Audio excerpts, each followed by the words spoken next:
আসসালামু আলাইকুম। অ্যাকাউন্টিং গাইডলাইনের পক্ষ থেকে সবাইকে জানাই আন্তরিক শুভেচ্ছা ও অভিনন্দন।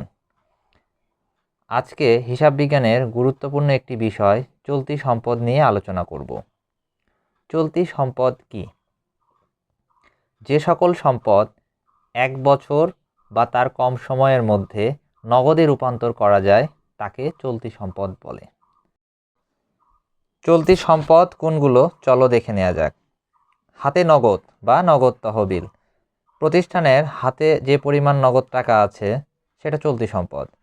ব্যাংকে জমা বা ব্যাংক জমার উদ্বৃত্ত, ব্যাংকে জমাকৃত টাকাও প্রতিষ্ঠানের জন্য চলতি সম্পদ।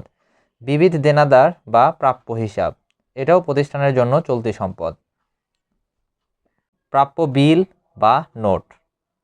সমাপনী মজুদ পণ্য, বছর শেষে প্রতিষ্ঠানের নিকট কী পরিমাণ পণ্য মজুদ আছে সেটা হলো সমাপনী মজুদ।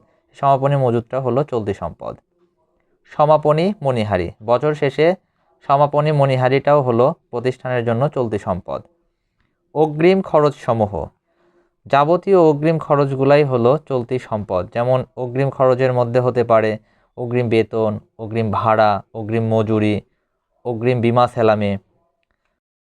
বকেয়া আয়সমূহ, আয় যদি বকেয়া থাকে সে বকেয়া আয়গুলো হবে চলতি সম্পদ।